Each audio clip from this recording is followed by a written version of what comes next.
Hey guys, so today I wanted to read you this article called The Design of Intentional Communities, a Recycled Perspective on Sustainable Neighborhoods. And this article is written by Angela Sanguinetti out of the University of California, Davis.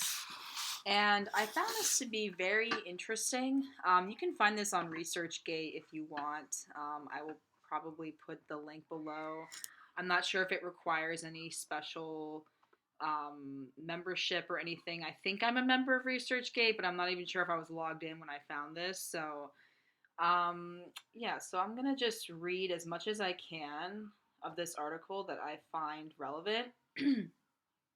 So, and the reason I'm bringing this up is because B.F. Skinner, sort of the man behind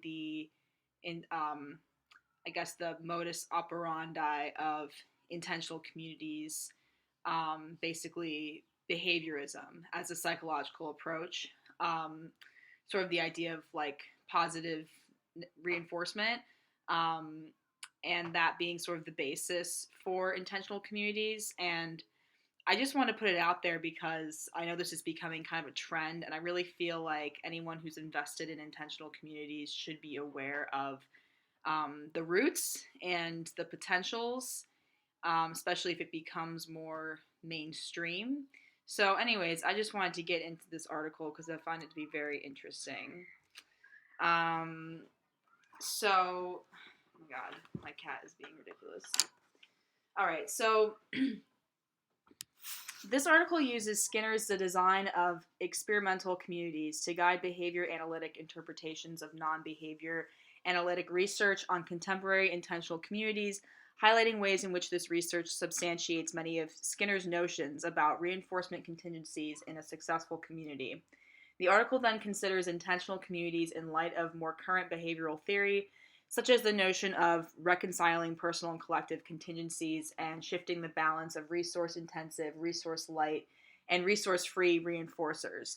This article goes on to suggest one new concept, macro shaping, along with concepts from outside the field, deliberative democracy, behavior setting theory, that may be useful in a behavioral approach to the design and analysis of intentional communities. Okay, so this might be kind of jargony, but I'm going to try to do my best to, translate anything that seems kind of like too convoluted if necessary. But I think you guys are, probably familiar with a lot of this stuff already, so we'll just get into it.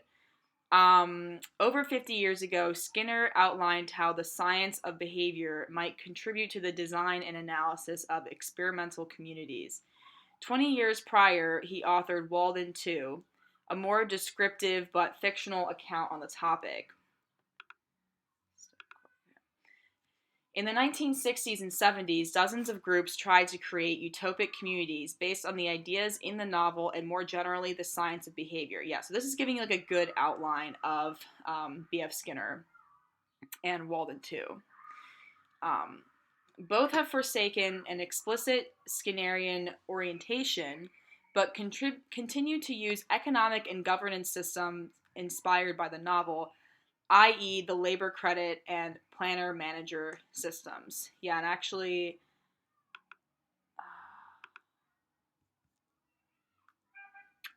I think I have a statement from one of the. Okay, so I believe I found this on the Twin Oaks website at some point. Do hippies deserve the blame for pushing Twin Oaks off of its Walden 2 track? No, hippies represented only the first of several cultural waves that swept through Twin Oaks. The human potential movement, with its primal scream therapy, soon followed and seemed to take hold for a while. Keep in mind that only 3 of the 8 original founders of Twin Oaks were Walden 2 enthusiasts, and the primary emotional commitment of those 3 was to communism, and only secondarily to behaviorism. There was no screening process for new members. It was inevitable that what Walden 2 focused there was the community would become quickly diluted, if not by hippies, then by others. So, on the surface of things, all of these intentional communities currently claim that they do not abide by Skinnerian principles. But there are, as this woman pointed out, there are some underlying aspects to the intentional communities, and I feel like the roots here are important. So, Twin Oaks and East Twin identify themselves as intentional communities, a general term that encompasses a variety of types of cooperative living and defines a growing grassroots movement. IC can be defined as a deliberate attempt to realize a common alternative way of life outside mainstream society. There are roughly 700 established ICs in the US and over 1,000 currently forming. Skinner's definition of experimental community is comparable to the most cited criteria of IC. The main distinctions between the two include that Skinner discussed experimental communities as societies in microcosm with a large degree of isolation from mainstream society and a relatively large heterogeneous population, whereas ICs are, on average, much smaller, can be homogenous, like senior cohousing, and vary in terms of their social, economic, ideological, and geographical withdrawal. So she outlines a table here that compares experimental community and intentional community. I'm not sure if that's something I need to focus on here. So, yeah, I mean they're similar enough that the influence, makes sense. Okay, like a certain isolation from tradition, common ideology. I mean, those things kind of go hand in hand. Like they mentioned communism earlier, or yeah, I mentioned that. And variously motivated versus interest of the group prevails over individual interests. So I think actually that might be an important distinction too. Like I'm not sure if B.F. Skinner really had like a communistic idea in mind with behaviorism. As it says here, experimental community is, might have different motivations. Whereas intentional community explicitly, the interest of the group prevails over individual interests. Okay. Communitarianism, right? So, yeah, and the intentional community does not necessarily, I think, have to have a geographical separation from mainstream society, but certainly a psychological separation. And that is, that's pretty important because I feel like people are already kind of psychologically separated along ideological lines, etc. And that really makes a difference in their communities as well. So, let's see. Yeah, experimental community can be anything from intensely religious to secular. Okay, I don't think anything else here is super relevant. So, regarding the research utility of experimental communities, Skinner observed a community is much more complex than a laboratory experiment in human behavior, but much simpler than the large-scale enterprises analyzed in political science, economics, and other social disciplines. For this reason, it is especially helpful in studying the effects of a social environment on human behavior and, in return, the relevance of that behavior to the maintenance and development of the environment. So it's sort of like a cybernetic, symbiotic relationship between the humans and the environment that they're talking about here. These theoretical advantages apply to the study of ICs, although perhaps to a lesser degree when an IC is less independent from mainstream culture. The practical value of such research, however, has increased given the growing academic and popular interest in sustainability, along with the fact that ICs exemplify many sustainable practices. Behavior analysis is largely absent from research on contemporary multi-generational ICs, but the recent special issue of the Behavior Analyst focused on climate change. How interesting is that? And the establishment of the new special interest group, Behavior Analysts for Sustainable Societies, suggests that sustainability is of increasing interest to behavior analysts. Fascinating. The lasting influence of Walden II on Twin Oaks and East Twin is impressive considering Skinner wrote the novel before the principles of behavior analysis were refined through laboratory studies. Yeah, it's almost like it doesn't have anything to do with science whatsoever. Behavior analysts now yield an established scientific repertoire that has enormous potential to contribute to the design and analysis of ICs. The goals of this paper are to interpret recent research on ICs in light of Skinner's ideas, per his 1968 paper, and conceptual advancements in behavior analysis, as well as proposed concepts from outside the field that may be useful in a behavioral approach to the design and analysis of ICs. First, a brief overview of the context of the current IC movement and types of IC will be provided. Okay, so now here the article starts to claim, all right, so intentional community has a long and rich history, including actualized communities and utopian visions, citing Plato's Republic. The first ICs on record were those of the Buddhists in the 6th century BC. Now, this I kind of take issue with because I have an anthropology background, okay? And not that that really matters in general, but in this specific instance, it kind of does because that kind of taught me to have a particular issue with, like, taking a modern concept and putting it on some sort of random historical group or random community, or I can't even say community, society, like a tribal society, like taking a like, for example, like taking the concept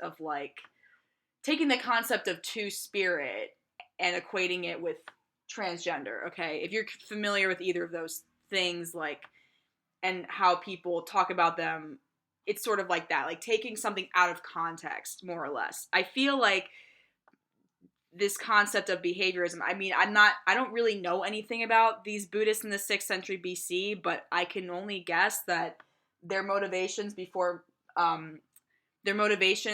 for forming something similar to an IC would be vastly different than behavioral psychology. So I don't know. I kind of take an issue with that. Maybe that's just me. And this I especially take issue with. The first in America were the Iroquois Confederacy, established in the 1500s, and the Puritan colonies. Like, I feel like this is normalizing the concept of an intentional community to a degree that I'm not comfortable with. Like, because I just feel like it's a very specific thing, and I don't think the Puritans, or especially, I mean, come on, like the Iroquois, I mean, are they just going to say that, like, this is the most sustainable way to live because this is how Native Americans live? They all lived in intentional communities when that concept didn't even exist to them. Like, they may have had similar concepts, or there might be some overlaps, sharing and whatever. But like, to just make that's a broad claim. I just think that claim is very broad. Like, I'm not in academia, but if I were, this would be a critique that I would have of this paper, is I just think that the author is really stretching it here. Okay. Anyway, the critical context of the contemporary IC movement includes long-standing criticisms of American suburbia and the single-family detached dream home suburban sprawl has been blamed for the breakdown of social institutions, environmental degradation, and lack of physical activity and obesity. The suburban detached single-family dwelling is accused of being unsupportive of current demographics of household composition and reinforcing stereotyped gender roles. Planners, urban designers, architects, academics, and policy makers, increasingly sensitive to these issues, seek to promote greater environmental sustainability, health, equity, sense of community, and sense of place in the built environment with physical design strategies such as the new urbanism, traditional neighborhood development, or neo-traditional development, transit-oriented development, pedestrian-oriented development, smart growth, and compact cities. Features such as high-density, narrow streets, short setbacks, front porches, access to public transit, and mixed-use zoning are meant to interact synergistically to result in relatively less oil consumption and pollution, more walking, less demand for parking, more lively public spaces, better health, a greater sense of community and place compared to current development patterns. The grassroots IC movement shares goals and physical design strategies with these larger scale top-down or supply-side approaches. Unlike these other strategies, ICs also experiment with unconventional social contingencies. So, again, all of that sounds great, doesn't it? It sounds wonderful. It sounds exactly like UN Agenda 21, if you ask me, and everything that Rosa Corey talked about and others, Nikki Rapana. Um, so already it's like some alarm bells going off here. And this article is really fascinating because I couldn't find any other ones that were so blatantly expressing, I think, what is the truth behind intentional communities. This is very, I mean, this couldn't really get any more transparent, I think. I mean, and it even has, the idealization of Native Americans and Buddhists and whatever like to boot. So, um yeah, it's really fascinating. And so we have the smart growth, et cetera, and then we also have social contingencies. So the intentional community has many facets to it, clearly. Um, okay, so we're going to move on to types of intentional community. IC types include eco-villages, co-housing, urban communities, housing cooperatives, conference and retreat communities, rural homesteading communities, spiritual communities, Christian communities, and income-sharing communes. An empirically established typology based on the degree of social, geographical, economic, and ideological withdrawal from the mainstream among ICs in Europe, North America, and Oceania yielded 4 types of communities: religious, ecological, communal, and practical. These types are not fixed and exclusive. Yes, certainly a community could be communal and religious, or ecological and practical, etc.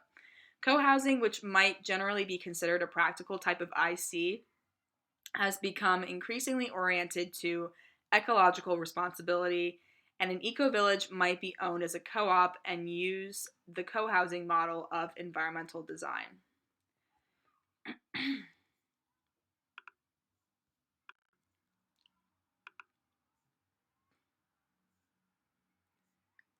All right.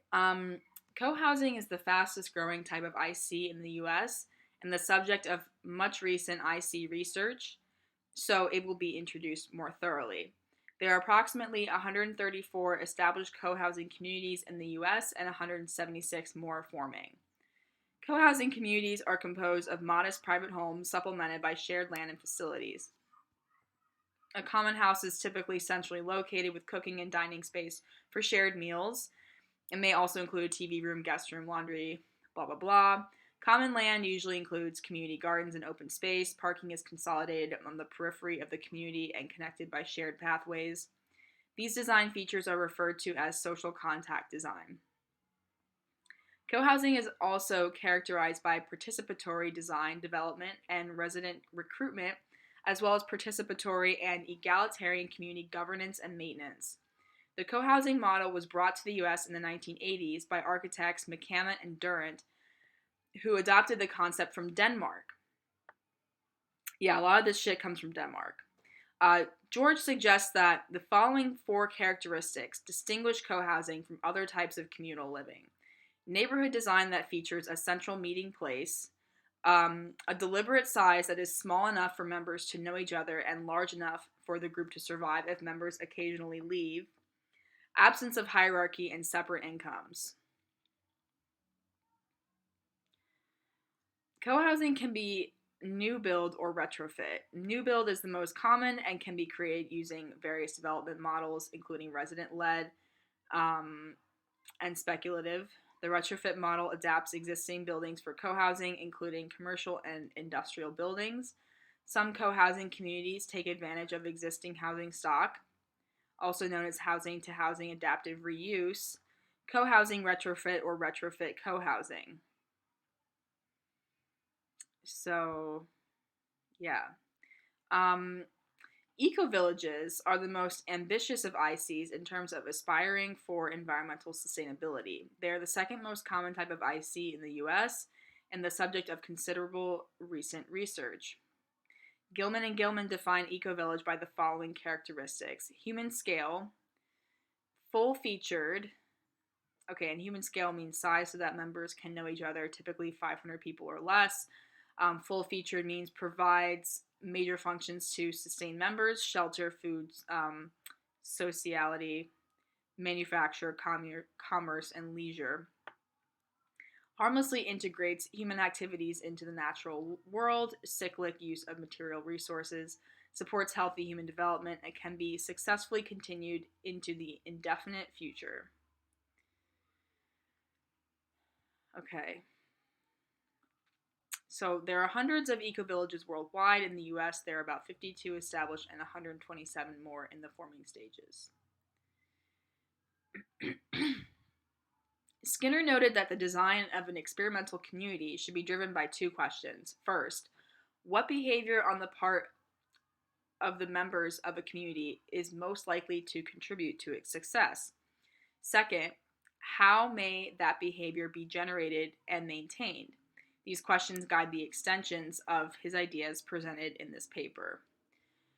Skinner noted some obvious answers to the first question. It is important to a community that its members defend it against its enemies, produce the food, shelter, clothing, and other things it needs, and maintain internal order. It is also obviously important that its members teach each other, and particularly new members, on how to behave in necessary ways. He recognized that other behaviors will be important to members, depending on the goals of a given community, but advised that the designer may proceed most effectively by confining himself to behaviors that are demonstrably related to success or survival. ICs are somewhat integrated with mainstream society. ICs that are somewhat integrated with mainstream society do not aim to be completely self-sufficient, but typically emphasize sustainable practices in the contemporary sense of consuming less and conserving natural resources. Skinner's definition of the success of a community, meeting basic needs, and the continuation of the community is strikingly similar to the Brundtland Commission's definition of sustainable development. Development that meets the needs of the present without compromising the ability of future generations to meet their own needs. Contingencies. Regarding the second question, how target behaviors may be generated and maintained, Skinner outlined strategies of positive and negative reinforcement. He also described antecedent control strategies without naming them as such, since the concept was still in the forming stages. The following sections outline IC research in terms of these categories. Positive reinforcement. Skinner noted the critical role of positive reinforcement for economic functioning, group approval, and accepted behavior, and leisure. As previously mentioned, the labor credit system of Walden II has proven successful in some ICs. Mulder, Costanza, and Erickson found that work allocation and reward systems contribute to quality of life in ICs. Specifically, a full 10% of a resident's happiness is determined by their satisfaction with how fairly a community divides up jobs and acknowledges effort. Social positive reinforcement via group approval of accepted behavior is supported by findings that co-housing residents benefit from a sense of belonging, self-esteem, social support, living with people with similar interests, and sharing expertise.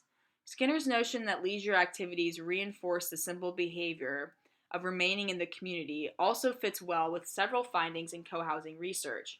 For example, the frequency and diversity of community activities in co-housing is positively related to the amount of social interaction.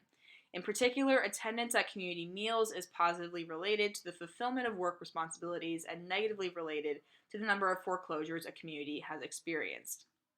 Negative reinforcement. Skinner noted that aversive control in the form of sanctions and prohibitive policies should be replaced with ethics and education in an experimental community. There is evidence that this occurs in co-housing in the context of pro-environmental behavior. Meltzer found that some residents in co-housing were not initially motivated to engage in pro-environmental behaviors, but through interaction and relationship with residents who were so inclined, they learned and became motivated. Roughly 12.5% of co-housing communities enforce some work requirements, have penalties for noncompliance, and 31% have a system for buying out of work requirements. Funny. Despite these negative reinforcement contingencies present in a minority of co-housing communities, the finding that attendance at community meals is positively positively related to fulfillment of work requirements, suggests that a community ethic may replace punitive contingencies to some degree in supporting participation in community work. A fair and efficient work system is one of the most cited challenges in co-housing. This is an area that warrants further study, especially by behavior analysts who understand the power of positive reinforcement and the downfalls of aversive control. Antecedent control. The role of antecedent control is evident in empirical findings regarding pro-environmental behavior and social interaction in ICs. The small scale and cooperative structure of ICs are conducive to resource efficient technologies and practices such as localizing food systems and collectivizing energy systems. Specific measures frequently taken in co-housing include composting, community managed recycling, low impact landscaping, edible landscape, and/or permaculture, blah blah blah. Okay, you get it.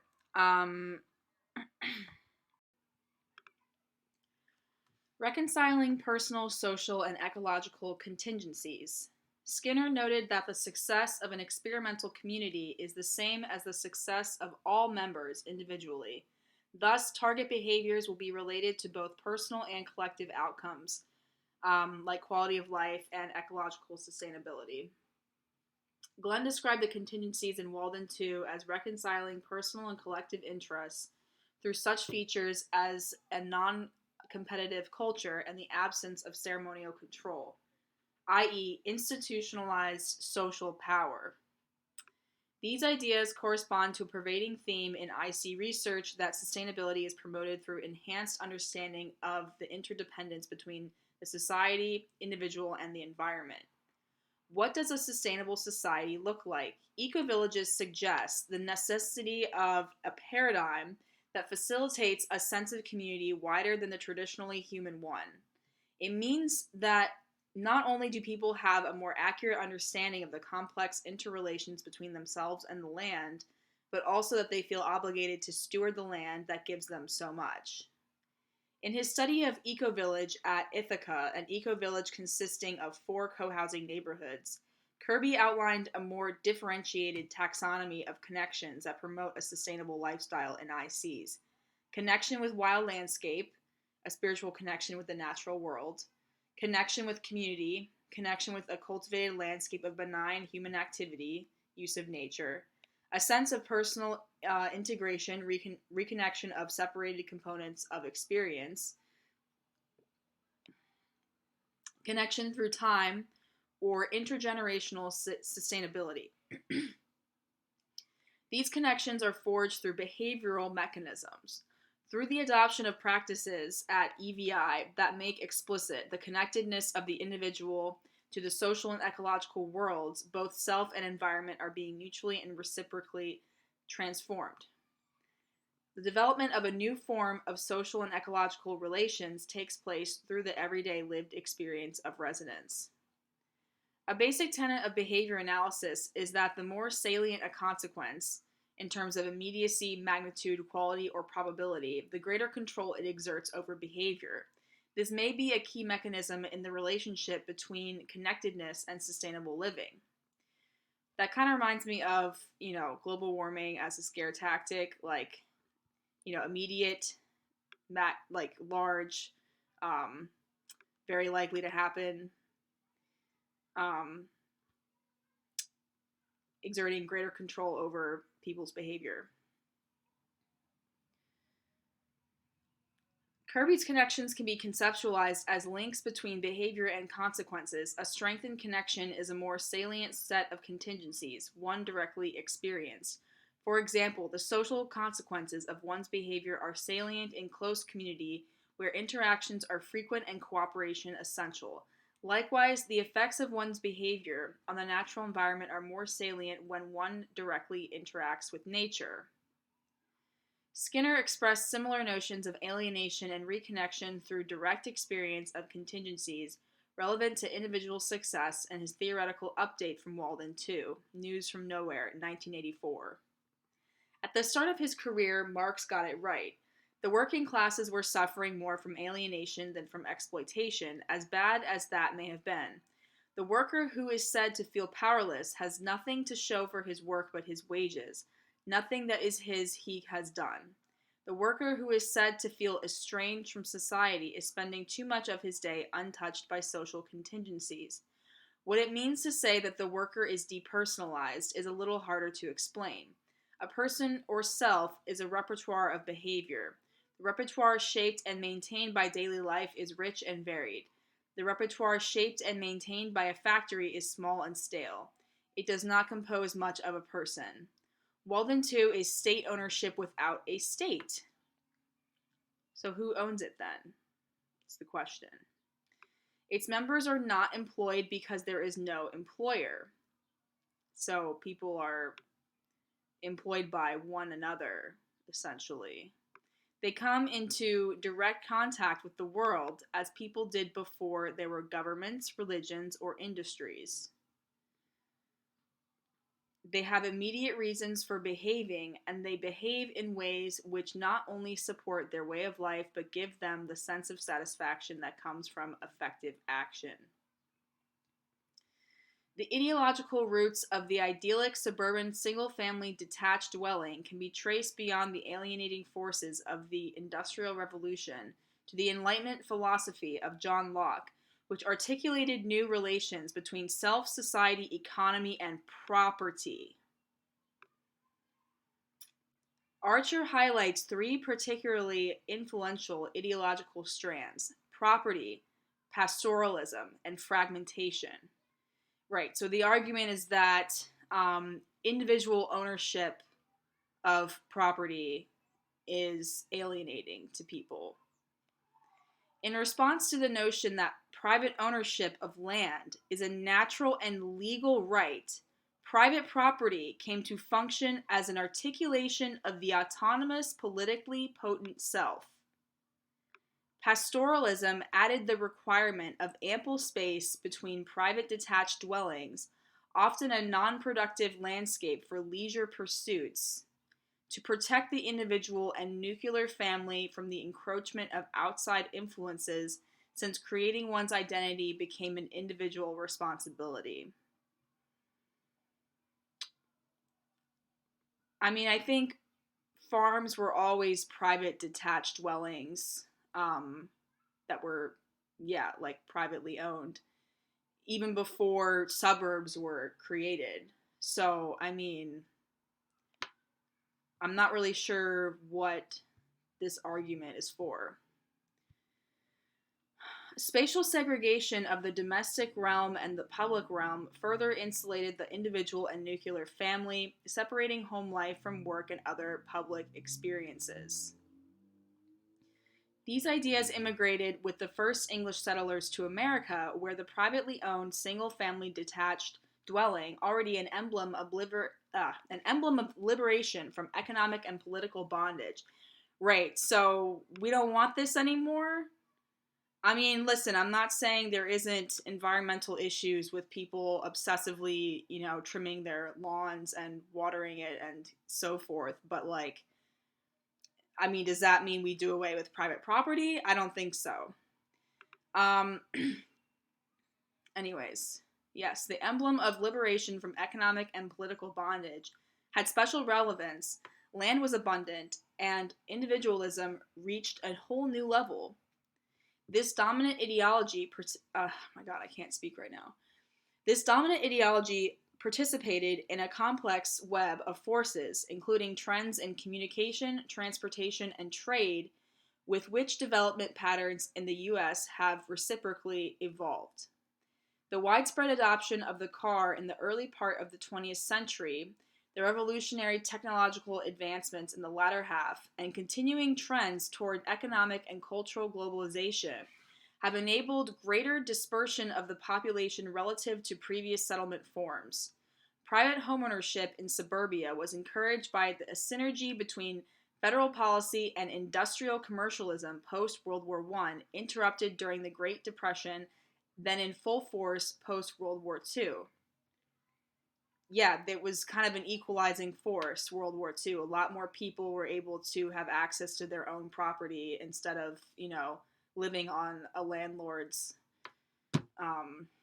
property, essentially.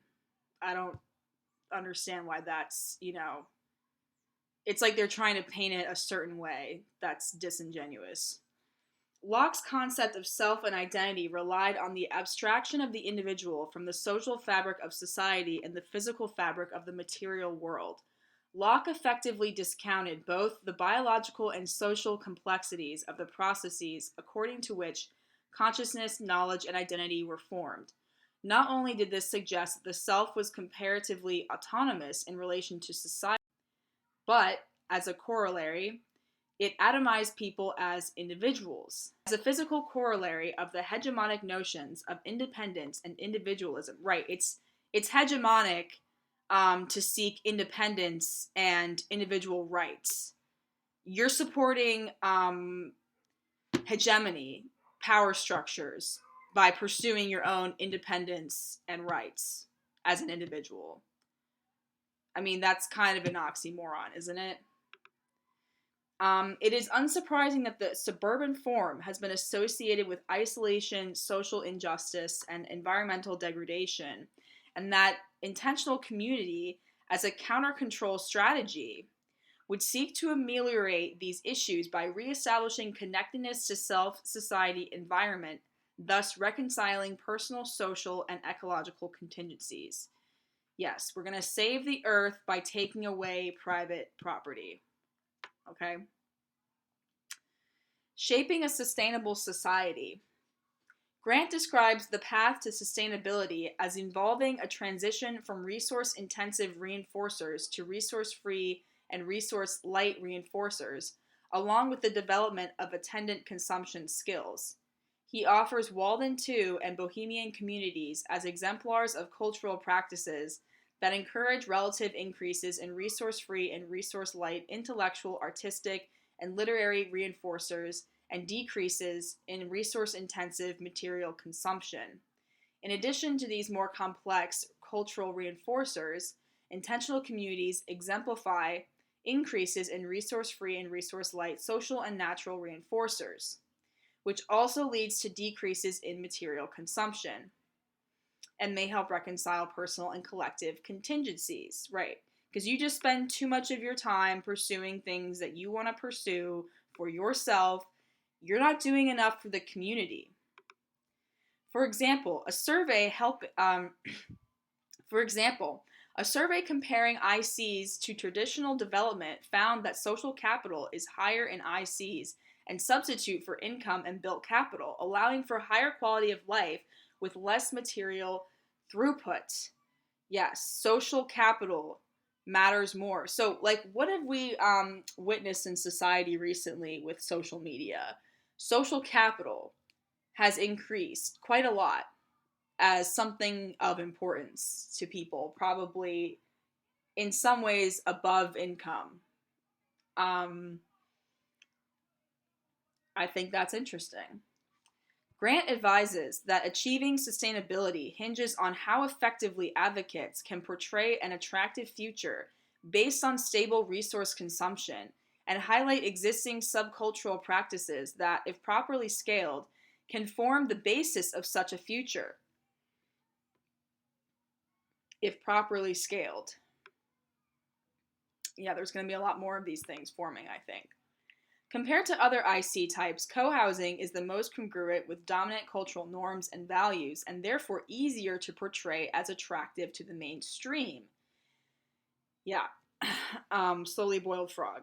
In fact, Williams predicts that cohousing will become a mainstream option in the US in the near future. Right, because now we're broke because of the economy and the Fed and inflation and everything else. So, yeah, it's a good time to get a whole bunch of roommates. The benefits in terms of sustainability associated with ICs may not be as extreme in cohousing as in communities more ideologically, economically, and socially withdrawn from mainstream culture. For example, cohousing communities are typically much less economically independent than communes and ecovillages, which typically also have a lighter ecological impact. However, if cohousing is adopted in the mainstream, the potential for large-scale impact investing, may be greater than can be achieved by a handful of more radical ICs. As Mattaini suggested, perhaps the gap between the current sociocultural situation and that of Walden 2 is too large a leap all at once. That's correct. It definitely is. I don't know a lot of people that want to move into an eco-village right now. But co-housing, yeah, I mean, that could be an attractive option, especially if you could save money. And a more effective approach might be one involving successive approximations of Skinner's vision. So you're going to start in co-housing and then slowly move your way to eco-village over time. Although co-housing is the IC type nearest the mainstream, forming or joining a co-housing community is still a big step. This initial action may be most crucial, a behavioral cusp, whereby individuals first contact particular resource-free and resource-light reinforcers. Founding or joining an IC also involves complex and effortful behavior. For these reasons, developmental contingencies that involve a shaping procedure might be helpful in promoting ICs as one means of transitioning from resource-intensive to resource-light reinforcers. And remember, resource intensive versus resource light reinforcers. I mean, with the social capital, like social shaming based on certain, consumptive patterns, I would assume, right? I mean, we can already see that in social media, people saying you shouldn't have kids, or you shouldn't, you should buy an electric car, or whatever. Shaping processes are implied in research on the diffusion of co-housing. These processes have been occurring without contrived contingencies in a more organic evolution. Therefore, they suggest potentially successful shaping strategies. Williams' research indicates that co-housing adoptions are promoted through bonded normative influence, whereby social connections between co-housers and neighbors create a norm in the proximate geographical surroundings of a community, resulting in the gradual growth of existing communities, and that grassroots process, including retrofit co-housing, word-of-mouth advocacy, and opportunities to try before you buy in. And by the way, most people who go to these co-housing communities end up leaving. I forget what the statistic is. I feel like it's at least 75%. So a lot of people actually do not enjoy living in a co-housing situation. Let's see. The latter two practices suggest shaping as individuals first see and hear about a nearby co-housing community, become interested, visit, rent a unit, or become an affiliated member participating in some community activities, then eventually buy in or join. Retrofit co-housing, on the other hand, suggests another approach to shaping, one in which the social practices of a community are shaped by the reinforcement of successive steps towards sustainability. Now that's kind of a mouthful. So we're going to continue reading, and hopefully I haven't lost you guys here, because I think this just tells you everything that you need to know. I mean, you could watch this video and you would not have to watch any other video of mine regarding this topic, because, I mean, this kind of says it all. If such a macro-shaping procedure could be imagined on a grand scale to transform dominant settlement forms into efficient, self-sustaining communities by way of successive approximations, it might begin with the practices that constitute co-housing and co-housing-like developments, especially retrofit co-housing. Although co-housing is generally more practically oriented and therefore not as sustainable as more ecological and communal ICs, like ecovillages and communes, the co-housing movement in the U.S. has become increasingly oriented to environmental responsibility. This could reflect the general trend beyond the co-housing movement, but could also suggest that sustainable practices continue to evolve in co-housing communities as a function of an experimental culture and resource-light reinforcers that reconcile personal and collective contingencies. Okay, I feel like she's kind of repeating herself a lot here, so sorry about that. Retrofit co-housing, which is the adaptive use of existing housing stock, is perhaps the smallest step away from the mainstream. Many of the barriers to traditional co-housing do not apply to retrofit co-housing. Retrofit co-housing is more accessible because it is less resource intensive than new build or retrofit of a different land use, which require much time, energy, expertise, money, and financial risk on the part of the prospective residents. Retrofit co-housing is also less resource intensive for the environment than new builds, even when green design strategies are used. Developers are not involved in retrofit co-housing, so it does not compete with existing housing supply mechanisms, nor is it affected by path dependencies in the industry, which are some of the main barriers to co-housing in the US. Finally, compared to other co-housing models, retrofit co-housing may be the most compatible with mainstream values of independence, individualism, privacy, property, and homeownership, since the housing stock adapted remains in many ways a physical reflection of these dominant cultural ideals. The concept of macro shaping in this context suggests several things. First, making retrofit co-housing a target behavior system, that is, arranging supportive macro contingencies. So, macro contingencies, as far as I can tell, is the larger society incentivizing this behavior or this mode of living. Um, so, the macro contingencies may meet with more success than demanding widespread drastic changes to the built and social environment. Yeah, you're not going to convince people through drastic change. You're going to have to convince them that it was their idea, more or less. If a significant number of U.S. citizens adopted co-housing principles and practices in their neighborhoods, the perception of the broader culture might shift in the direction of embracing co-housing and intentional community as a mainstream option.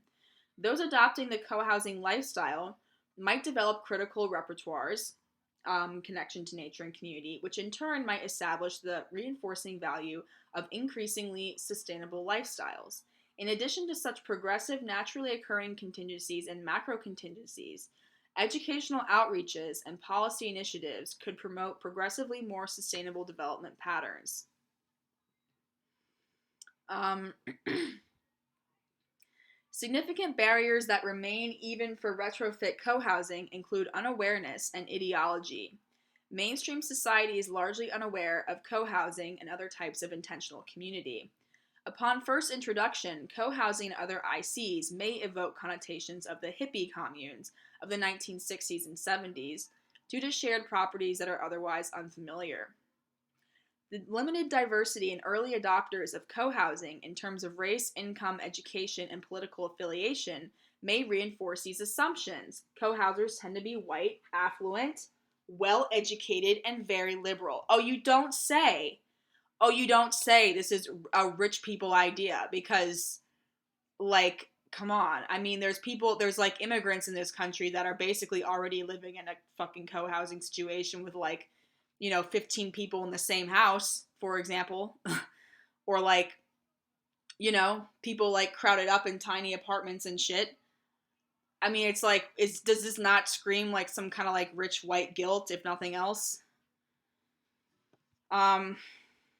Sorry for the rant there. Racial and socioeconomic diversity in co-housing is increasing thanks to strategies that improve access, such as retrofit co-housing and the provision of affordable units. Oh, you don't say, they're fucking expensive too, for the most part. Jesus fuck. There are no apparent explicit attempts to increase diversity in political affiliation and ideology. Oh, you really don't say. You don't say because it relies on social capital, therefore everyone has to have the same ideology, right? Otherwise it's not going to work. Like, it's just not. So, however, nostalgic reference to traditional neighborhoods and an old-fashioned sense of community, like borrowing a cup of sugar or a safe place for children to play freely, is a pervasive marketing point that appeals to conservative values. Thank God, we gotta get the conservatives on board with this, guys.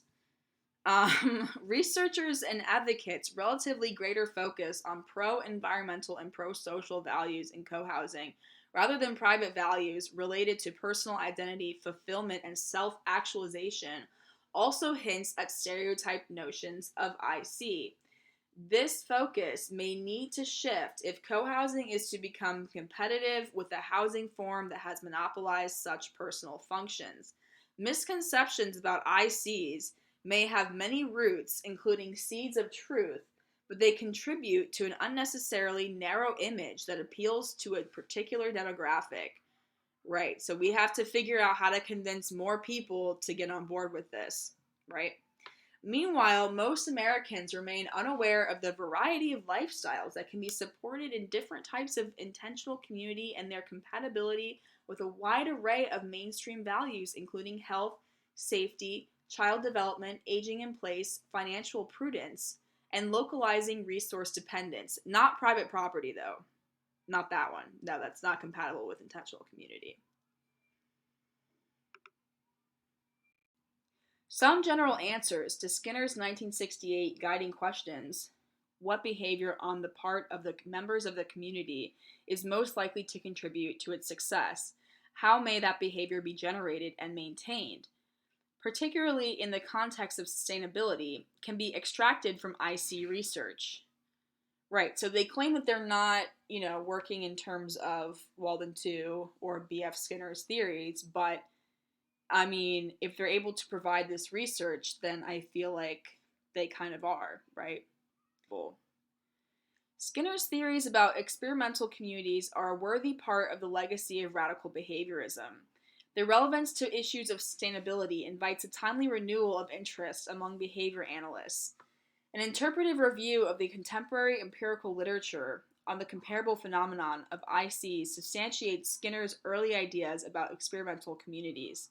The intentional community movement provides potentially fruitful research opportunities for behavior analysts to study sustainable practices and further develop cultural analytic concepts and methodologies.